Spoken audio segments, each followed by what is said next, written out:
로마서 4장 1절부터 12절입니다. 먼저 3장 1절에서 8절은 특권이 아니라 책임이라는 내용이고요. 9절에서 20절은 모두가 똑같은 죄인이니 하나님 앞에서 판결 앞에서 잠잠하라는 겁니다. 특권이 아닌 책임이라는 게 뭡니까? 유대 사람으로 먼저 부름을 받은 것이 특권이 아니라 책임이라는 겁니다. 그리고 3장 21에서 26은 차별과 차이가 없는 하나님의 의입니다. 그 다음에 27절에서 31절은 믿음에 옷 입은 자답게 행동하라고 했습니다. 그래서 믿음으로 구원받는다고 해서 아무렇게나 행동하는 것이 아니고 믿음은 오히려 율법을 세운다는 것입니다. 이제 4장 1절부터 이제 아브라함을 가지고 할례가 아닌 믿음으로 의롭다함을 받는 거다라는 것을 증명하고 있습니다. 1절은 이런 말입니다. 우리의 조상인 아브라함이 무엇을 발견했습니까? 육신상으로 이 말이 문제입니다. 육신상으로가 아브라함을 우리의 조상을 꾸밀 수 있습니다. 그러면 육신상으로 우리의 조상인 아브라함이 뭘 발견했습니까? 이 뜻이고요. 또 육신상으로가 발견했습니다. 이 말을 꾸밀 수 있습니다. 그러면 우리의 조상인 아브라함이 육신적으로 무엇을 발견했습니까? 이렇게 볼 수 있습니다. 영어 번역이 두 가지가 달라요. ESV하고 NASB는요. 육신상으로 우리 조상 이렇게 번역해 놨어요. 그런데 뉴 킹 제임스하고 NIV는요. 스스로 노력을 해서 육신적인 노력을 해서 무엇을 발견했습니까? 이렇게 번역을 했어요. 두 가지가 다 가능해요. 그러면 이 육신상으로는 그러면 어떻게 해석하냐면 항상 제가 문맥으로라고 그랬죠. 2절을 보세요. 그러면 왜냐하면 만약 아브라함이 육신의 행위로 의롭다함을 받았다면 자랑할 것이 있었을 것이다. 이런 말입니다. 그런데 그는 하나님 앞에서 자랑할 것이 없습니다. 이렇게 본다면은 육신상으로라는 말은 우리의 조상 아브라함이 육신상으로 자신의 행위의 노력으로 무엇을 발견했느냐 이렇게 보는 것이 더 맞습니다. 그래서 새 번역은 제가 보기에는 개역이나 새 번역은 잘못 번역했다 이렇게 생각합니다. 그게 무슨 말이냐면요. 우리의 조상 아브라함이 뭘 발견했느냐? 그가 스스로 노력해서 율법을 지켜서 뭘 발견했느냐? 아무것도 없다는 겁니다. 자랑할 것을 뭘 발견했냐? 자랑할 것이 아무것도 없다는 걸 발견했다는 겁니다. 만약에 그래서 2절에서 육신의 행위로 의롭다함을 받았더라면 자랑할 것이 있었을 것입니다. 그런데 없습니다. 그렇기 때문에 1절은 육신상으로 아브라함이 무엇을 얻었다는 것을 발견했습니까? 라고 해석을 해야 맞습니다. 아브라함은 자랑할 것이 하나도 없습니다. 따라서 아브라함의 자손이라고 자랑하는 너희들도 육신상으로 할례와 율법으로 자랑하지 말라는 겁니다. 그러니까 유대인들은 항상 특권이라고 생각했습니다. 자기들만이 하나님의 백성이고 다른 사람들은 하나님의 백성 주변에서 찌끄러기나 얻어먹는 그런 존재라고 생각했어요. 근데 바울은 뭐라고 말합니까? 특권이 아닌 책임인데 무슨 책임입니까? 할례 받지 않은 모든 이방 사람들도 하나님을 믿게 할 책임이 있다는 겁니다. 근데 왜 자꾸 특권이냐는 겁니다. 특권이라고 생각하냐는 겁니다. 그래서 나라가 어떤 민족이 특별한 특권을 가지고 있거나 아니면 개인적으로 할례 받고 율법을 지키는 경건을 자랑하지 말라는 겁니다. 왜? 창세기 12장 1절을 보면요. 하나님께서 하란을 떠나 가나안으로 가라고 했습니다. 근데 아브라함이 어디로 갔냐면요. 가나안으로 안 가고 이집트로 갔습니다. 왜냐하면 가뭄이 심하게 들었기 때문에 가나안은 비가 조금만 안 오면 다 말라버리는 사막 지역의 땅이고요. 이집트는 비가 안 와도 항상 풍년이 드는 풍족한 곳입니다. 왜냐하면 나일강이 엄청나게 큰 강물이 항상 넘쳐서 흐르기 때문에 항상 비옥한 땅입니다. 그러니까 인간적인 생각으로는 어디로 가야 맞습니까? 가뭄이 들었으니까 가나안으로 가면 굶어 죽는다. 그래서 어디로 갔어요? 이집트로 갔어요. 거기서 뭐라고 했습니까? 아내를 혹시 왕이 뺏어서 이쁘다고 뺏어서 자기 죽일까봐, 죽이지 않으면 뺏어갈 수가 없죠.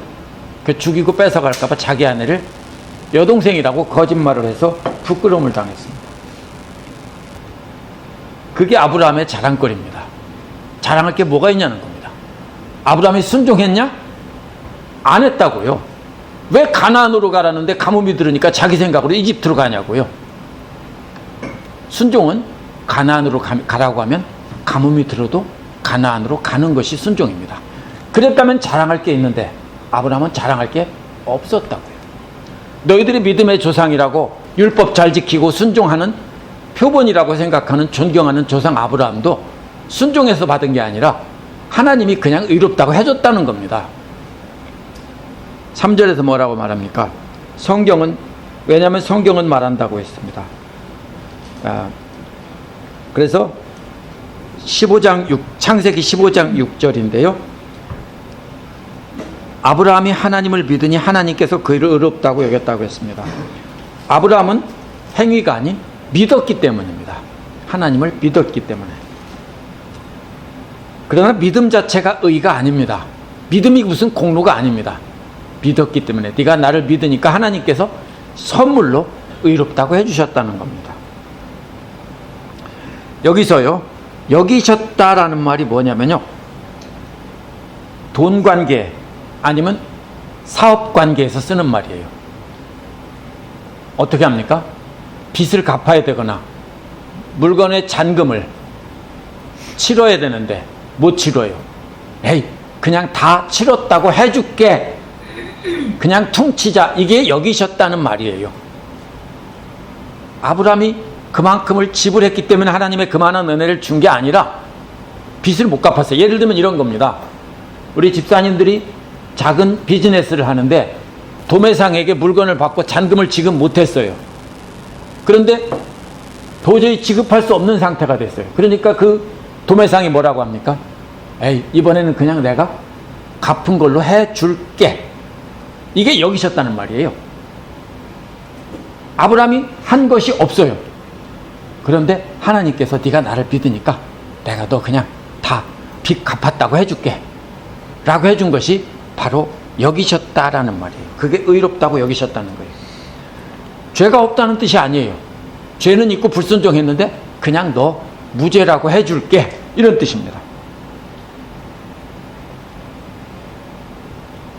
아브라함은 하나님을 믿었기 때문에 지불해야 될 것이 많고 아직도 한참 모자란데도 계산이 다 끝났다라고 인정을 해준다는 겁니다.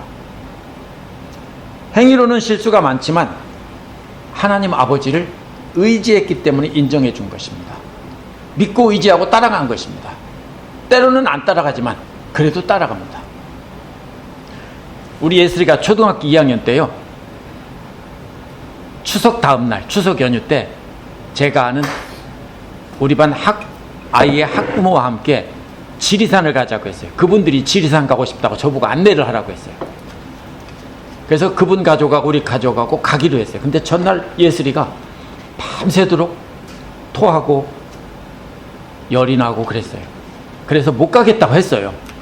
근데 새벽 4시쯤 일어나더니 예슬이가 아빠 나 안 아파, 지리산 가자 그러는 거예요. 그래서 부랴부랴 가자고 연락하고 출발을 했어요.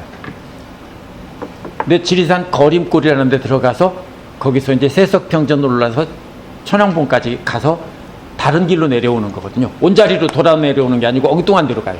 그래서 차 한 대를 그쪽으로 다 갖다 놓고 운전하신 분을 싣고 왔어요. 근데 한 30분이나 갔나? 털썩 주저앉아요. 못 가겠다고. 근데 문제가 어디 있냐면요, 같이 온 가족은 건강하니까 쌩 하고 가버렸어요. 앞으로. 차는 반대편에 있고요. 저분들을 끌어내리든지, 그죠? 어떻게 해야 되는데 방법이 없어요. 그래서 어떻게 하냐면 예슬이를 배낭에다 넣고 제가 7시간을 걸어갔어요. 산길로. 초등학교 2학년짜리를 배낭에다 집어넣고 있던 짐 꺼내서 제 아내에게 주고 다른 분들에게, 제 아내에게 다 나눠주고 제가 지고 올라갔어요. 예슬이가요, 계산을 하고 따라왔을까요? 그 당시에 15시간인가 걸었어요. 걸은 시간만. 새벽부터 걷기 시작해서 15시간인가 걸었어요.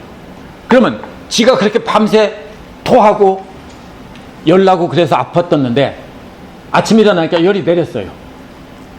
그렇다고 지가 15시간 걸을 수 있다고 생각하고 따라가자고 했을까요? 아니에요. 왜냐하면 제가 늘 예슬이를 데리고 다녔어요. 지리산이고 설악산이고 별대를 다 데리고 다녔어요. 아기 때부터. 그러니까 안 되면 어떻게 해요? 아빠가 업어준다는 거를 얘가 알아요. 그렇죠? 그래서 가자고 한 거예요. 그래서 저는 그날 그 무거운 아이를 메고서 7시간을 걸어 올라갔는데 산 꼭대기 가니까 아이가 좋아져서 지가 뛰어내려갔어요. 제가 이 얘기를 왜 하냐면요, 아이가 왜 그런 선택을 했느냐면은 저를 믿었기 때문에. 믿음이 뭐냐면요, 아브라함도요, 자기가 가서 뭐를 할 수 있고 어디로 가서 어떻게 할 수 있다는 거 하나도 몰라요. 근데 뭐예요? 믿는다는 게 뭐예요? 믿고 그냥 무작정 따라오는 거예요.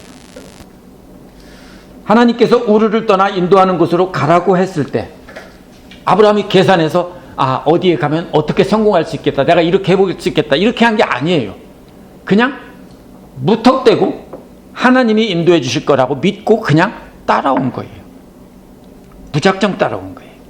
예슬이가 저를 따라서 무작정 아픈 다음날 산에 간 것처럼 그렇게 따라온 거예요. 창세기 17장 1절에서 11절 보면요, 99세에 약속을 다시 확인해 주면서 열국의 압이라는 뜻으로 아브라함에서 아브라함으로 이름을 바꾸어 줍니다.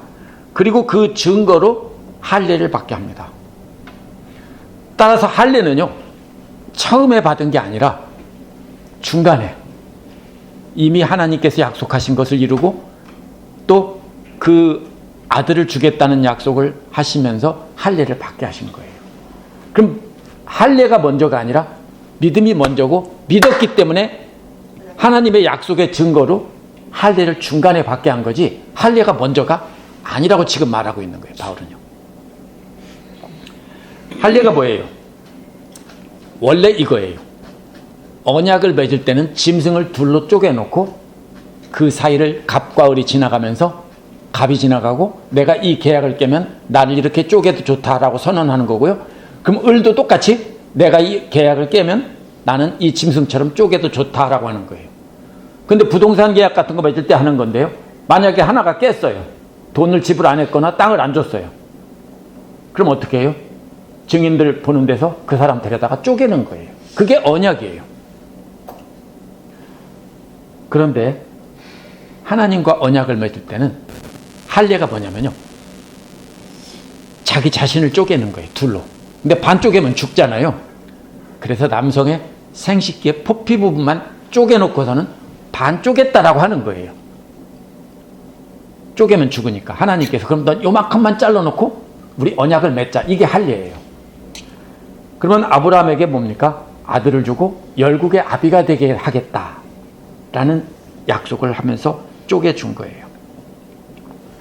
그러면 여기서 아브라함의 믿음이 왜 크냐면요, 우르가 갈대아의 우르, 갈대아 우르가 아니라 갈대아는 바빌로니아를 말하는 거고요, 우르는 바로 그 중심되는 도시예요.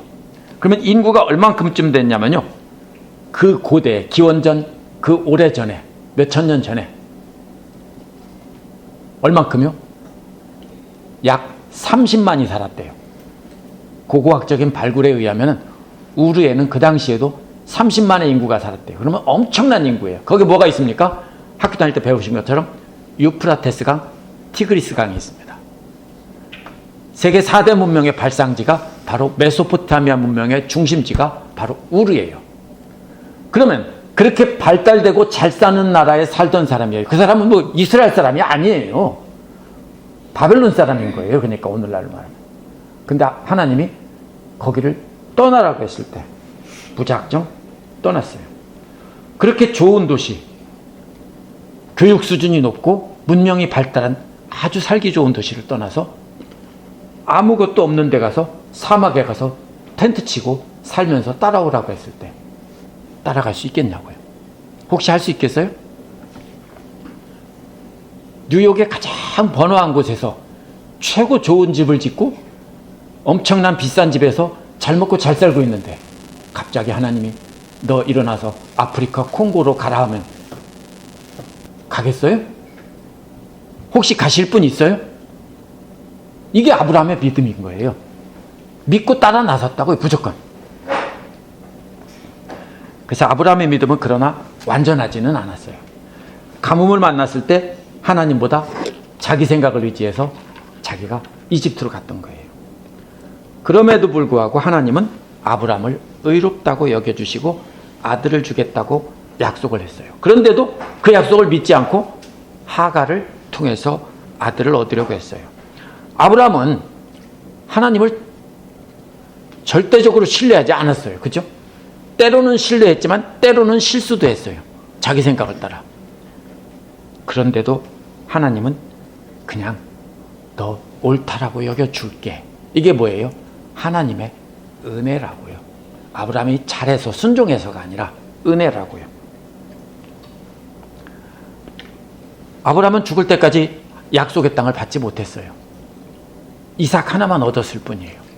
이삭도 죽을 때까지 그 약속의 땅을 얻지 못했어요. 야곱도 역시 죽을 때까지 그 땅을 얻지 못했어요. 그런데도 믿었어요. 그게 믿음이에요. 하나님을 믿고 따랐는데 때로는 실수하고 따르지 못했지만 따랐다고요. 제가 그래서 항상 이 이야기할 때 순종하는 거 따라가는 걸 할 때 장터에서 엄마 따라가는 아이 비유를 제가 몇 번 했습니다. 그렇죠? 옛날에 시장 갈 때 엄마가 아이들을 데리고 가면은 집에 두고 오면 볼 사람이 없으니까 그냥 데리고 따라가죠. 근데 얘들이 말을 잘 듣습니까? 잠자리도 잡고 막 돌아다니다가 누구야 빨리 와 하면 또 막 달려서 쫓아오고 그렇게 따라가지 그냥 엄마 손 잡고 졸랑졸랑 끝까지 따라가는 아이들이 없죠. 그래도 따라가는 겁니다. 우리가 하나님을 믿고 따라간다는 것도요 100% 신뢰하고 완벽한 믿음이 아니라 그게 바로 아브라함의 믿음이에요. 아브라함과 같은 믿음을 달라고 하면 우리도 역시 때로는 실수하고 내 생각대로 하지만 그래도 크게 볼 때는 계속해서 방향은 맞는 거예요. 부르면 따라가는 거예요. 잘못하고 있으면 하나님이 지적하면 회개하고 다시 돌아서는 거예요. 그게 바로 믿음인 거예요. 그래서 유대인들은 아브라함이 율법이 없던 시절에도 율법을 지켜서 경건의 본보기가 되었다라고 주장을 해요. 아브라함은 율법이 아직 받지 않았을 때 완벽하게 율법을 지킨 사람이다 이렇게 주장을 해요. 그런데 그게 아니에요. 그래서 이것은 아브라함은 믿음으로 된 거예요. 그래서 4절에서 뭐라고 말합니까? 일을 하는 사람에게 품삯을 은혜로 주는 것으로 치지 않고 당연한 보수로 여깁니다. 이게 무슨 말이냐면요. 일을 한 사람은 자기가 받을 품삯을 은혜로 여기지 않고 빚으로 여긴다는 겁니다. 그렇죠? 집사님이 카지노에서 일했는데 회사에서 2달 동안 페이를 안 줘요. 그럴 때 2달 후에 그것을 페이를 줬을 때 은혜에 감사합니다. 그럽니까? 아니죠. 왜 내 돈 안 내놓냐고 따지겠죠. 내 돈 내놔 그러겠죠. 그게 빚인 거예요. 일을 한 사람은 그걸 받지 못하면 은혜로 여기지 않고 빚으로 여긴다는 겁니다. 우리가 행위로 완벽하게 했다면 우리가 받는 것은 하나님의 은혜가 아니라 빚입니다. 안 주면 하나님 멱살 잡고 너 왜 내 돈 안 내놔? 내 상 왜 안 내놔? 이렇게 준다고 축복해 준다고 했잖아. 내가 그래서 이거 다 했는데 왜 안 내놔? 이게 바로 행위로 구원받는 거예요. 근데 5절에서 뭐라고 말합니까? 경건하지 않은 사람을, 못한 사람을 의롭다고 하시는 분을 믿는 사람은 비록 아무 공로가 없어도 그의 믿음이 의롭다고 인정을 받습니다. 예수님 말씀하신 비유가 나오죠. 아침 때, 점심 때, 저녁 때 부른 일꾼들입니다. 근데 저녁 때 부름받은 일꾼은 겨우 얼마큼밖에 안 했어요? 1시간밖에 안 했어요. 그런데 하루 품삯을 줬어요. 그러면 당연하다고 여깁니까? 아니죠. 조금밖에 못 받을 거라고 여겼는데 가서 식구들 다 먹을 거 사가지고 가라고 하루 품삯을 다 줬어요. 그러면 뭐라고 그래요? 그것이 바로 5절의 뜻이에요. 경건하지 못한 사람을 의롭다고 하시는 분을 믿는 사람은 공로가 없어도 믿음이 의롭다고 인정을 받습니다. 하나님의 은혜로 인정을 받는 거예요. 존 메가더 목사님이 이 구절에 대해서 예화를 하나 들었어요. 어떤 가난한 농부가 소를 살려고 돈을 모았대요. 근데 화폐가 개혁이 돼서 바뀌었어요. 화폐가. 그리고 은행에서 언제까지 갖고 와야 바꿔준다고 했는데 그 기간도 놓쳐버렸어요. 이 농부가 돈을 다 모아가지고 살려고 했더니 돈이 쓰레기가 된 거예요. 그래서 너무 억울하고 글도 모르는 사람이라 어느 학생에게, 대통령에게 편지를 써달라고 했는데 대통령이 그 편지를 받고 뭐라고 답했냐면 법은 지켜야 되고 나라에서는 당신에게 이 돈을 바꿔줄 수 없습니다. 근데 내 돈으로 내가 당신에게 솥값을 주겠습니다. 소를 사십시오. 라고 했다는 겁니다. 이게 설명이 뭐냐면 하나님께서 주신 은혜라는 것이 바로 그렇게 비유적으로 설명한 겁니다. 뭐예요? 자기가 가지고 있는 가치는 아무것도 아니에요. 그런데 대통령이 은혜로 베풀어서 준 것처럼 그렇게 하나님께서 불쌍히 여겨서 주신 것이 은혜라는 겁니다. 그래서 뭐라고 그래요? 6절에서 행한 것이 없어도 하나님께서 의롭다고 여겨주시는 사람이 받은 복을 다윗도 다음과 같이 말했습니다. 다윗이 뭐를 했습니까? 하나님께서 잘못을 용서해 주시고 죄를 덮어주신 사람은 복이 있다. 주님께서 죄 없다고 인정해 주실 사람은 복이 있다. 이게 무슨 소리입니까? 세 가지입니다. 잘못을 용서받은 사람, 하나님께서 죄를 가려주신 사람, 그리고 죄가 없다고, 죄인을 앞으로도 죄가 없다고 인정해 주실 사람. 이 세 가지입니다. 순서대로입니다. 이미 잘못을 용서받았어요. 근데도 사람들은 보면 어떻게 합니까? 흉을 보죠. 그러니까 그것을 가려준다고요. 그렇죠? 가려주고 앞으로도 죄인인데도 앞으로도 계속 죄가 없다고 해준다고. 다윗이 이 세 가지입니다. 이게 뭘 가지고 했을까요? 다윗이 바로 간음했을 때 이 시편을 지은 겁니다. 간음죄, 살인죄를 지었을 때 나단 선지자를 통해서 죄를 깨닫게 하시고 회개하게 했을 때 용서해 주시고 덮어주시고 앞으로도 죄 없다고 해주신 겁니다. 다윗이 잘한 것은 하나도 없습니다. 너 죽을 죄를 지었다라고 하나님께서 선지자를 통해 지적했을 때 자기 죄를 인정한 것밖에 없습니다. 이것이 어디 또 나옵니까? 구약의 호세아에 나옵니다. 음란한 이스라엘을 깨우치기 위해서 하나님께서 호세아에게 음란한 여인과 결혼해서 자녀를 낳으라고 했습니다. 호세아는 이스라엘을 상징하는 겁니다. 근데 이 여자가 어떻게 합니까? 결혼하고도 계속 바람이 나서 딴 남자에게 나가 있고 몸을 파는 일을 하고 술집에 가서 앉아 있고 다른 정부의 품에 안겨 있고 계속 그럽니다. 그러면 그때마다 데려오는데 그냥 못 데려옵니다. 팔려왔으니까, 어떻게 잘못해서 팔려왔으니까 돈을 지불하고 데려다가 다시 아내의 옷을 입혀서 제자리에 앉혀주는 것이 호세아가 하는 일입니다. 옛날에 선지자들은 어떻게 말을 전하냐면 말보다는 행동으로 보여주면서 전할 때가 많았습니다. 그게 바로 호세아의 메시지입니다. 하나님은 사랑이시다. 하나님은 죄인임에도 불구하고 계속 찾아다가 데려다 놓고 아내의 옷을 입혀서 세워놓는 분과 같다. 이것이 바로 구약에서 말하는 하나님입니다. 호세아의 아내 고멜이 벌거벗고 부끄러움을 당했어요. 근데 하나님께서 그런 이스라엘을 구해다가 벌거벗은 몸을 옷으로 덮어주시고 그리고 아내의 옷을 입혀서 하나님의 아내 자리에 앉혀주셨다. 이것이 호세아의 중심 메시지입니다. 여기서도 똑같습니다. 바울이 말하는 것이 우리도 역시 예수님 알기 전에는 똑같은 존재입니다. 고멜과 같은 존재인데 잘한 것이 하나도 없는데 하나님께서 용서해 주셨다는 겁니다.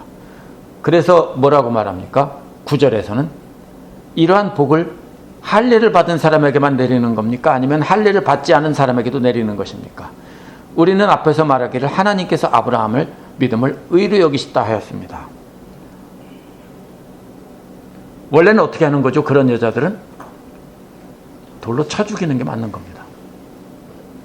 그런데 데려다가 다시 아내의 옷을 입혀서 귀한 선지자의 부인으로 다시 세워주었다는 것은 은혜입니다. 유대인들이 마치 이렇다고요. 아내 몰래 딴 여자와 간음하면서도 간음한 자기 아내에게는 돌로 쳐서 죽이던 사람들입니다. 그것이 바로 바울과 싸우던 율법주의자들, 유대주의자들입니다. 그래서 그들에게 너희들이 율법 가지고 있다고, 할례 받았다고, 특별하다고 생각하지 말라는 겁니다.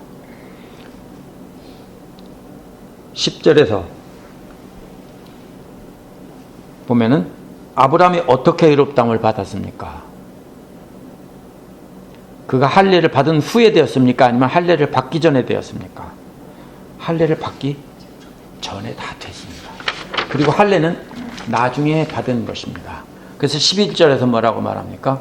아브라함이 할례라는 표를 받았는데 그것은 할례 받지 않은 상태에서 이미 얻은 믿음의 의를 확증하는 것이었습니다. 그랬죠. 믿음으로 이미 의롭다함을 받았고 이미 죄를 덮어주셨고 존귀하게 해주신 다음에 그 다음에 나중에 증거로 서류를 남긴 것이 바로 할례다는 겁니다. 할례는 그러니까 바울은 무할례자를 통해서 의롭다함을 하시고 할례를 어떤 도장 찍은 문서처럼 나중에 주셨다라는 겁니다. 그래서 뭐라고 말합니까? 이제 그는 할례를 받지 않고도 믿는 사람의 조상이 되었으니 이것은 할례를 받지 않은 사람들도 의롭다는 것을 인정을 받게 하려는 것입니다. 이 말이요, 할례자의 조상이 되었는데요, 그는 할례를 받음으로써가 아니라 그 말이 무슨 말이냐면요, 믿음의 발자취, 이 말이 나오죠. 따라 걷는 발자취라는 말이에요. 앞서 걸어간 사람의 발자취, 누구의 발자취입니까? 아브라함의 발자취를 그대로 뒤따라 걷는 무할례자들에게도 의롭다고 인정해 준다고. 왜냐? 아브라함도 할례 받지 않았을 때 의롭다고 했는데 아브라함의 발자취를 그대로 따라가면서 믿고 하나님을 따라가려는 사람들에게는 아브라함과 똑같은 은혜로 의롭다함을 주지 않겠느냐는 논리입니다. 바울은 본인도 유대교회에서 율법을 철저히 지킴으로 구원받는다고 생각했다가 예수님을 만난 뒤에 그것이 아니라는 걸 알았기 때문에 이제 율법으로 구원받는다고, 할례로 구원받는다는 것을 주장하는 사람들에게 이렇게 아브라함을 가지고 논쟁을 하고 있습니다. 그래서 우리도 마찬가지입니다. 우리도 오래 다니다 보면 우리도 모르는 사이에 율법주의자가 되어 있고요, 바리새인이 되어 있습니다. 왜요? 이렇게 생각하죠. 제가 22살 때부터 11조를 했습니다. 초등학교 때부터 지금까지, 제 아내도 마찬가지입니다. 초등학교 때부터 지금까지 항상 11조를 했습니다. 그걸 어떻게 생각할 수 있어요? 자랑처럼 생각할 수 있죠. 왜? 내가 이렇게 했으니까. 주일은 거의 빠져본 적이 없습니다. 주일날 당직 근무를 서게 되는 날만 빼놓고는 한 번도 빼먹은 적이 없습니다. 직장에서요, 학교에서 선생님들이 다 여행을 간다고 하는데 전 직원이 따라가는데 저 혼자 못 가겠다고 했어요. 왜냐하면 나는 주의를 지켜야 된다. 그러니까 모든 선생님들이 교회 옆에 다방에서 기다리고 있었어요. 그래서 제가 주일 예배 끝나고 나오니까 그대에서 저를 따라갔어요. 왜냐하면요, 제가 안 간다고 하니까 그래도 가자. 그러면 우리가 당신 교회 옆에 있는 다방에 가서 기다리고 있을게요. 그렇게 해서 따라갔어요. 제가 자랑하려는 게 아니에요. 근데 이게 계속되면 어떻게 돼, 나중에는요? 내가 이랬어. 그죠? 이게요, 모든 오래 믿고 열심히 믿는 사람이 빠지는 함정이에요. 안 그런 사람 없어요. 다 빠져요. 그랬다가 정신 차리고 말씀을 깨닫고 나면 거기서 헤어나오는 겁니다. 그래서 우리가 잘해서가 아니라 하나님께서 우리를 인도해 주시는데, 제가 아까 예슬이 얘기한 것처럼 그냥 아버지 믿고 따라갑니다. 그래서 왔더니 하나님께서 우리를 업고 가셨다, 이겁니다. 우리가 잘해서가 아니에요. 우리가 하나님을 믿고 무조건 따랐더니 우리가 못 걷게 됐을 때 하나님이 우리를 업고 지금까지 오신 거예요. 돌아보면 그렇습니다. 그렇죠? 하나님께서 업고 오셨을 거예요. 우리가 걸어온 게 아니에요. 그래서 우리가 잘해서 한 게 아니라 그냥 믿고 따라왔는데 하나님께서 못 걸으면 업어주시고 잘못하면 덮어주시고, 그것이 구원이고 은혜라는 거예요. 품삯이 아니라고요. 우리 같이 기도하겠습니다.